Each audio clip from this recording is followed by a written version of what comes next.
I suggested to Susan that we should just put that music and those pictures on a loop, and I wouldn't need to speak at all, because that was pretty cool, wasn't it? It's wonderful to be here. To get through this day without crying is, I'm just going to let it cry, because that's what we do, right?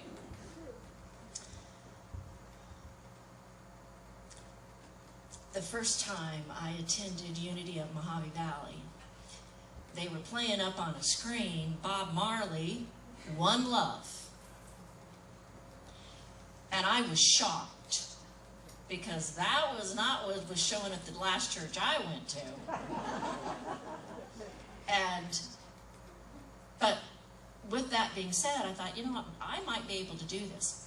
I sat next to Barbara because I was scared. Didn't know what you all were about. I knew that where I grew up, the daily word was nothing that you wanted to read. That was not of the God that we served.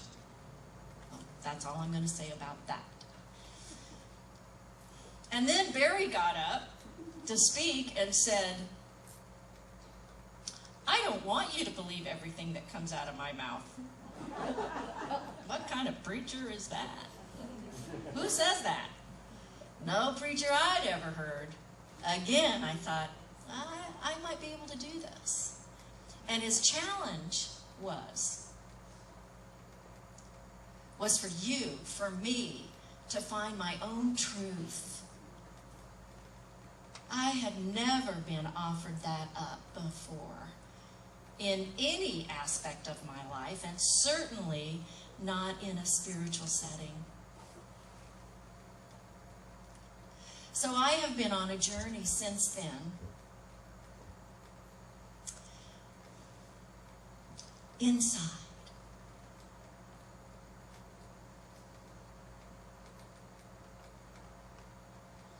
Because that's where it is. It's Mother's Day. My mother will let me know, even though she's on the other side, if I don't talk about her some today. I am so grateful to have been raised by people that understood the power of joy and of laughter. So grateful to have been with her during those final 18 months, being close to her, and seeing how that gift of joy served her in a miraculous way during those final years of her life. And my goodness,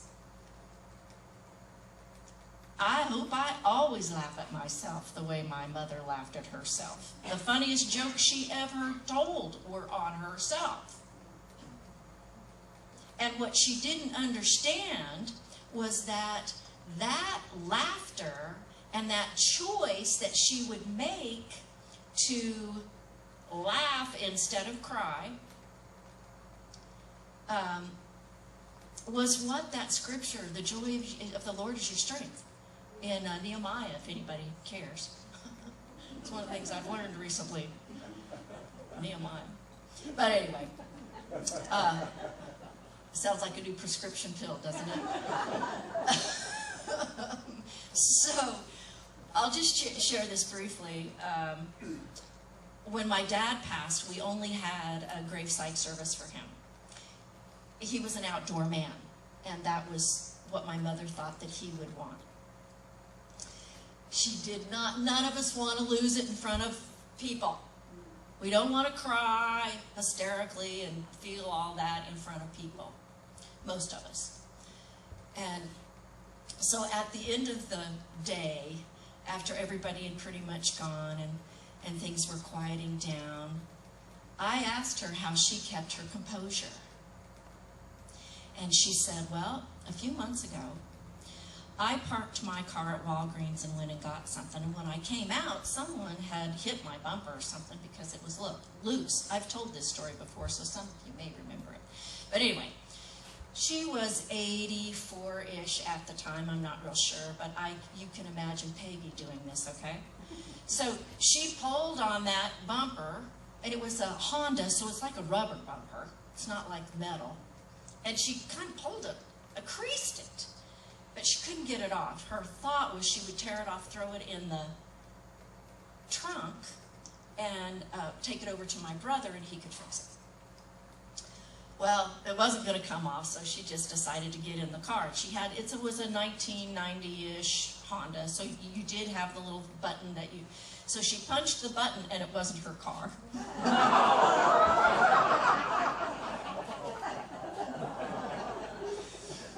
So many white 90 Hondas in the parking lot.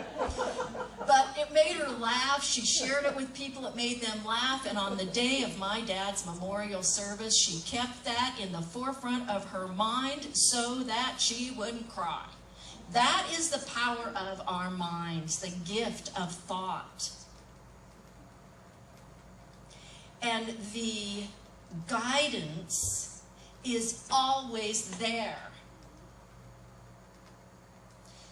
We always have a choice to follow a voice. I don't know about y'all, but in my life, sometimes there's been a lot of voices in there.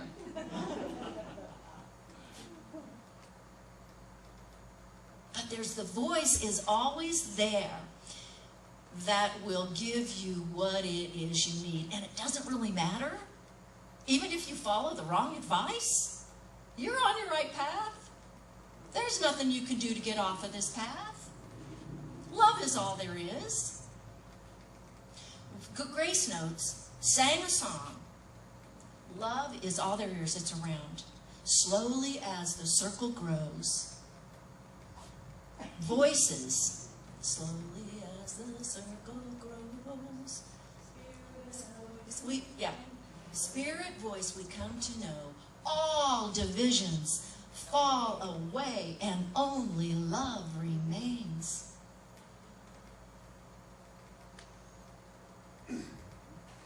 So that is the truth. And I feel connected to a lot of unity because of the oneness that they believe and practice, because of non-judgment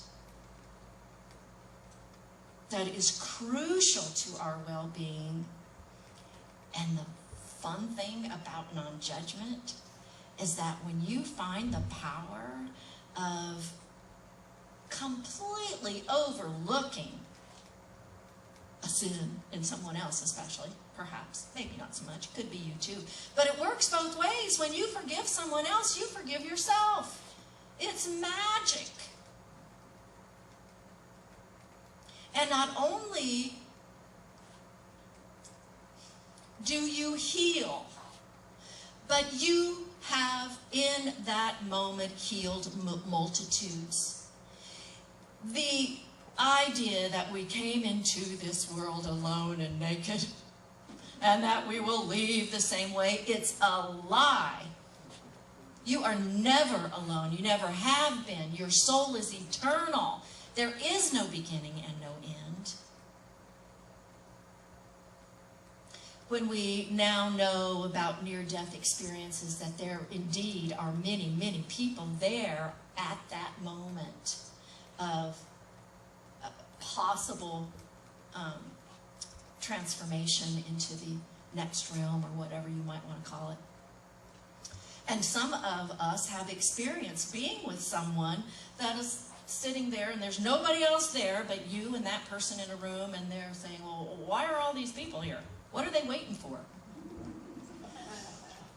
Some of you, a few of you, remember Martha Merrifield, who invited me to come, and in her passing, I was there, it was weeks before she passed, but it was a very special moment when that happened, and it was remarkable. And I learned through her that we are not our bodies. This body does some funny things. That is not who we are at all. So we can give up our attachments to anything, really. We can, and it will serve us, especially when we give up our attachments to the past.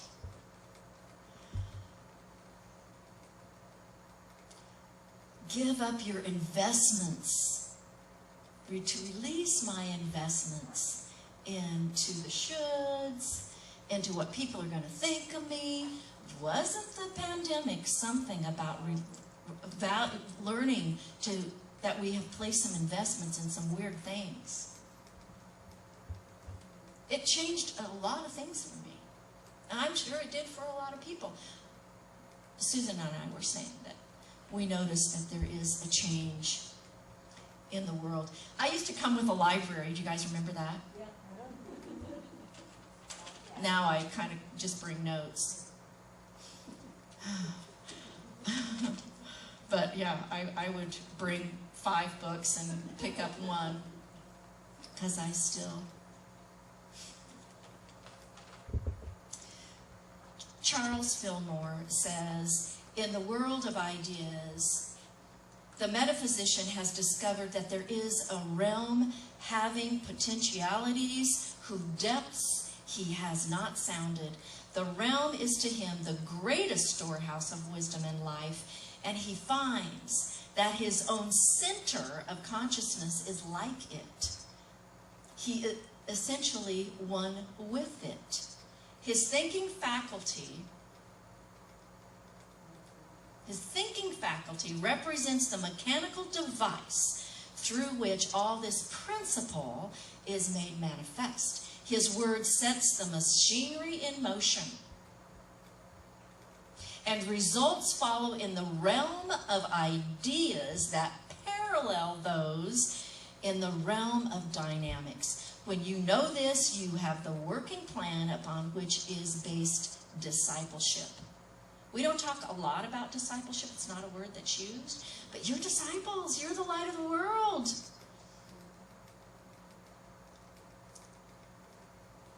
Go forth and preach. Now, can you imagine Charles Fillmore saying that? I can't. I think it's kind of funny. But I love it when Charles and Myrtle get kind of forceful in their assertive in their words. So he says, then go forth and preach. The kingdom is at hand. As to defining what that kingdom is, you must be guided by spirit of truth alone. The master could not describe it to men on the sense plane except in symbols. He said that it was like the pearl of great price, to possess which the discoverer sold all that he had. Not going to do that.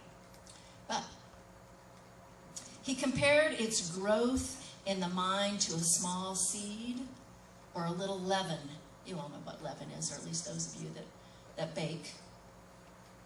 He summed it up, meaning Jesus, in the words, the kingdom of God is within you. Can you imagine how confused those disciples must have been? What does that mean? But Jesus had already said to them, I'm going to say things that you don't understand. Supposedly he said that. I'll just throw that in there. Awake, thou that sleepest. In the sense mind, rouse yourself, for the kingdom of heaven is at hand. You are a king. Bestir yourself. The Christ of God is born in you, and the hour you reign is at hand.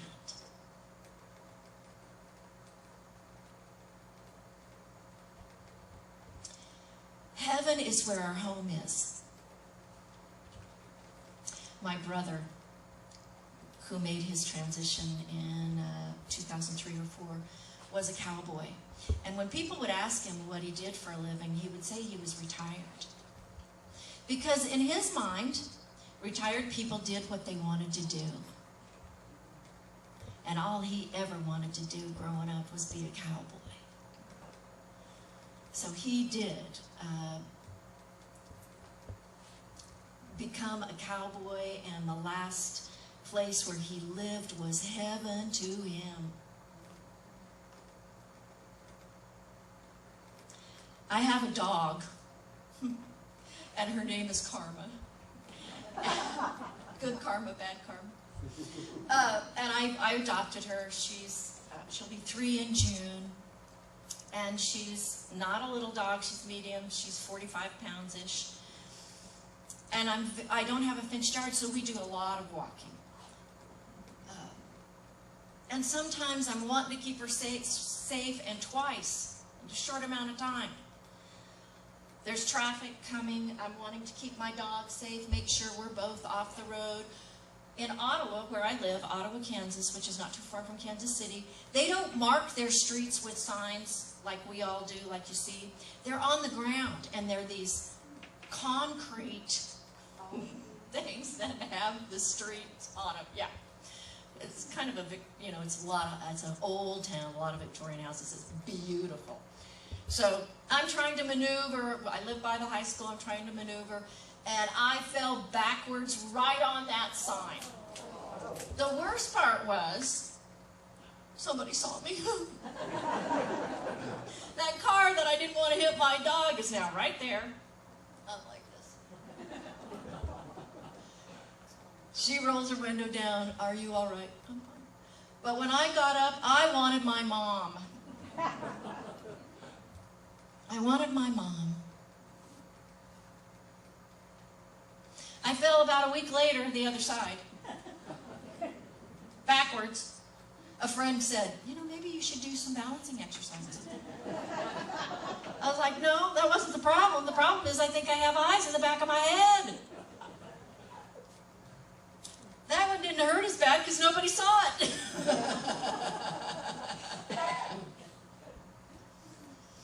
Home is where your heart is. And you can experience home right here, right now, wherever you are. I think this is a good time to go home. So I'm going to invite you again to get into a posture of prayer, whatever that is like for you. And I want you to go home, whatever that is.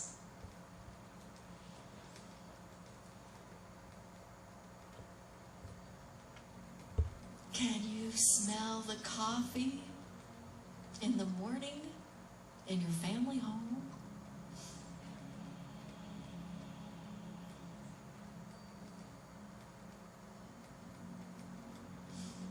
Maybe some eggs being fried, hear that crackle. Perhaps it's a lawnmower.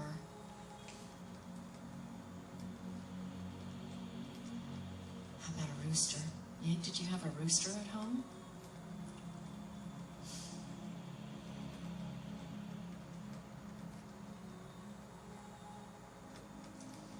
When I pray with people, sometimes I work into the prayer.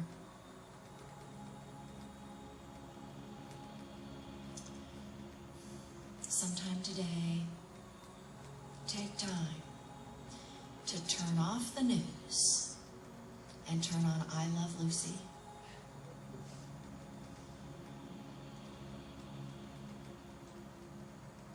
Because our hearts are naturally designed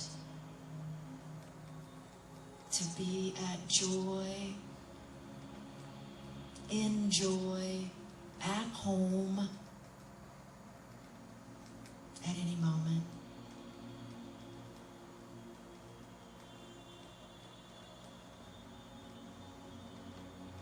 And you don't experience home alone.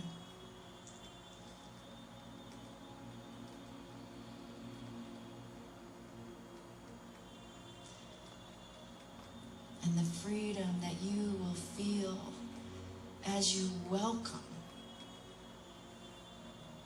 guiltless, sinless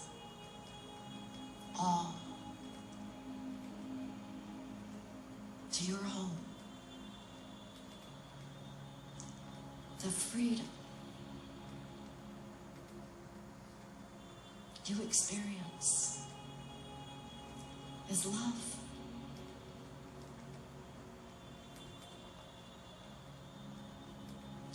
Love that is still the most powerful element in our world. The transformative power of your life, of my life, and as we allow that transformation, we bring multitudes into our home, into love, as one with the creator of the cosmos.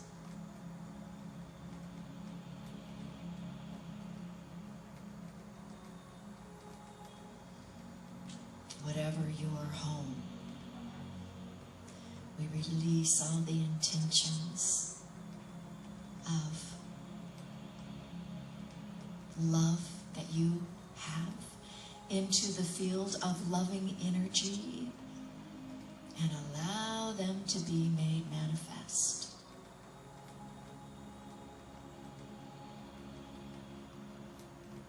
And so it is.